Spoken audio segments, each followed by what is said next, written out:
નમસ્તે મિત્રો, રોની રેસીપી બ્લોગમાં સ્વાગત છે તમારું। આજે આપણે બનાવીશું વરિયાળીનો મસ્ત ઠંડો શરબત અને મિલ્ક શેક બંને બનાવીશું। તો ઉનાળાની ગરમીમાં લૂ ના લાગે એના માટે શરીર માટે બહુ જ સારું હોય છે। તો આજે આપણે ચલો બનાવવાનું સ્ટાર્ટ કરીએ વરિયાળીનું શરબત અને મિલ્ક શેક। તો તેના માટે મેં 1 વાટકી જેટલી જે ઝીણી વરિયાળી લખનવી વરિયાળી આવે છે એ લઈ લીધી છે।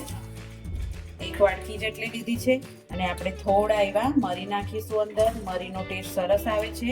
અને થોડા એવા 4-5 ઇલાયચી આખા નાખી દેશું અને આ બધાને મસ્ત એવું થોડું રોસ્ટ કરી લેશું, ગરમ કરી લેશું। તો આ રીતે આપણે બધાને રોસ્ટ કરી લીધું છે અને આપણે આને થોડી વાર એવું ઠંડુ થવા દઈશું। પછી આપણે મિક્સર જારમાં એને એડ કરીશું, થોડી વાર એવું ઠંડુ થવા દઈને। તો અહીંયા આપણે 500 ગ્રામ જેટલું દૂધ ગરમ કરવા મૂકી દીધું છે વરિયાળીના આપણા શરબત માટે અને મિલ્ક શેક માટે। તો આપણે દૂધ ગરમ કરવા મૂકી દીધું છે। તો આપણે 1 ચમચી જેટલા સબ્જા સીડ્સ છે એને આપણે સાઈડમાં થોડી વાર માટે પલાળી પણ દેશું જોડે જોડે આ રીતે। અને આપણું દૂધ પણ ગરમ થઈ રહ્યું છે, એને ધીમે ધીમે થોડી વાર વચ્ચે હલાવતા રહેશું।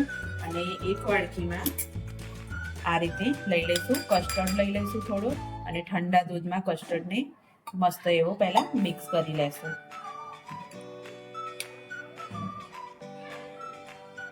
કસ્ટર્ડને ઠંડા દૂધમાં જ મિક્સ કરવાનું રહેશે, નહીં તો કસ્ટર્ડ એકદમ ઘટ હોય છે, ઘટ કરે દૂધને એટલે એકદમ અંદર ચોટી જાય તળીએ, એટલા માટે આને પહેલા સરખું મિક્સ કરવાનું રહેશે ઠંડા જ દૂધમાં। ગરમમાં તો એકદમ લૂંદો થઈ જશે, તો આ રીતે મિક્સ કરી દેવાનું રહેશે। તો આ રીતે આપણું જે આપણે ગરમ કરી હતી વરિયાળી, ઇલાયચી અને મરિયા એ મસ્ત એવું ઠંડુ થઈ ગયું છે। તો આને આપણે હવે ક્રશ કરી લઈશું મિક્સરમાં। અને હા મિત્રો, આ પાવડરને તમે 6 મહિના સુધી વધારે કરો ને તો 6 મહિના સુધી પણ સ્ટોર કરી શકો છો। તો અહીંયા દૂધ આપણું મસ્ત એવું ઉકળી ગયું છે। તો આપણે ધીમે ધીમે કરીને જે કસ્ટર્ડ આપણે મિક્સ કર્યો હતો એ દૂધને આ રીતે ધીમે ધીમે અંદર નાખતા જઈશું, નહીં તો નીચે કસ્ટર્ડ બેસી જશે અને સતત હલાવતા રહેવાનું છે। થોડી વાર સુધી કસ્ટર્ડની અંદર 3 થી 4 મિનિટ સુધી આપણે એને ચડવા દઈશું અને ઉકળવા દઈશું બરાબર દૂધને। આપણે 1 વાડકી જેટલી અંદર ખાંડ એડ કરી દઈશું। વરિયાળીના શરબત જે મિશ્રણ બનાવ્યું છે આપણે એમાં તો એડ કરીશું જ, પણ આપણું દૂધનું પ્રમાણ થોડું વધારે છે એટલે દૂધ નાખવું જરૂરી છે, ખાંડ નાખવી જરૂરી છે, એટલે મેં 1 વાડકી નાની જેટલી ખાંડ નાખી દીધી છે। તો અહીંયા આપણે વરિયાળી વાળો મસાલો એકદમ તૈયાર છે। આને તમે થોડો વધારે કરીને 12 મહિના સુધી સ્ટોર કરવો હોય તો પણ કરી શકો છો। અને ઉનાળાની ગરમીમાં તો લૂ ના લાગે એટલા માટે વરિયાળી લેવી ખાસ જરૂરી છે। આ રીતે અંદર આ રીતે વરિયાળીના મોટો કચરો આવે એને આ રીતે ચાળી લેવાનું છે, એટલે આપણે કોઈ બી મિલ્ક શેક અને શરબત બનાવતા આપણને વચ્ચે મોઢામાં આવે નહીં એના માટે। તો આપણું દૂધ અહીંયા મસ્ત એવું બનીને તૈયાર થઈ ગયું છે। તો આને આપણે ગેસ બંધ કરી દઈશું અને ફ્રીજમાં ઠંડુ થાય એટલે ફ્રીજમાં મૂકી દઈશું। એકદમ ઠંડો આપણે વરિયાળીનું મિલ્કશેક બનાવવાનું છે એટલે આને આપણે હવે ફ્રીજમાં મૂકી દઈશું। હવે આપણે જેટલી વરિયાળી લીધી હતી એનાથી ડબલ સાકર હોય તો તમે સાકરનો યુઝ કરતા હોય તો અહીંયા મેં ખાંડનો યુઝ કર્યો છે। જો આટલી વરિયાળી હતી તો હું 2 ભાગનું એની ખાંડ નાખીશ, દળેલી ખાંડ છે। તો આ રીતે એના 2 ભાગની મેં ખાંડ લઈ લીધી છે અને આને હું મસ્ત એવું સરસ રીતે મિક્સ કરી લઈશ।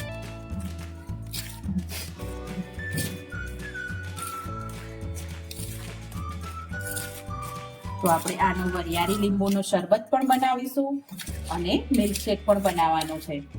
એટલે આ રીતે બધા મિશ્રણને હું સરખી રીતે મિક્સ કરી લઈશ।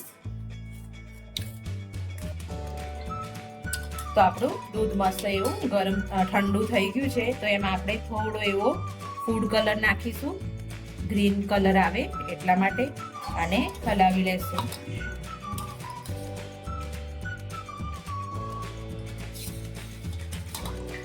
બસ આ રીતે ગ્રીન કલર આવે એ ઉપર થોડો આપણે ફૂડ કલર એડ કર્યો છે. અને આ આપણે 3 ચમચી જેટલો એડ કરીશું, જે આપણે આ વરિયાળીનો મરી અને ઇલાયચીનો જે પાવડર બનાવ્યો હતો. આને આપણે 6 મહિના સુધી સ્ટોર કરી શકીએ છીએ. આને આપણે સરખું એવું મસ્ત એવું મિક્સ કરી લેશું.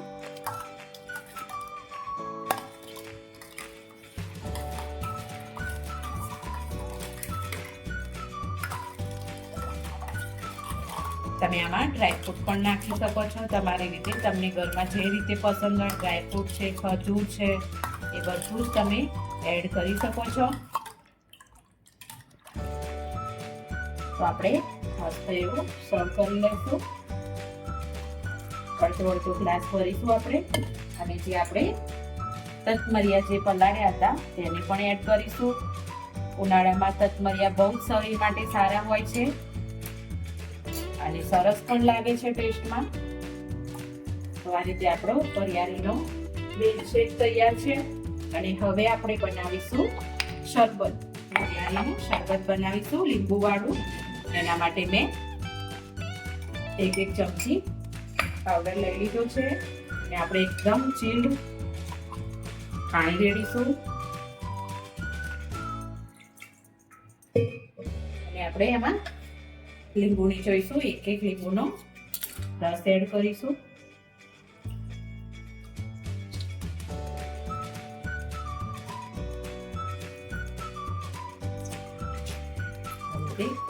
લીંબુનો રસ એડ કરી દઈશું. અને એમાં પણ આપણે જે તતમરિયા આપણા પલાળ્યા હતા એને આ રીતે મિક્સ કરીશું. અને આ રીતે હલાવી દઈશું. પાછી પાણીનું જરૂર પડે તો એ પ્રમાણે પાણી લઈ લેવાનું છે. આમાં તમારે ફૂડ કલર તમારે નાખવું હોય તો નાખી શકો છો, નહીં તો નેચરલ કલર જ સારો લાગે છે. તો આપણો વરિયાળીનો શરબત અને વરિયાળી મિલ્કશેક બંને તૈયાર છે.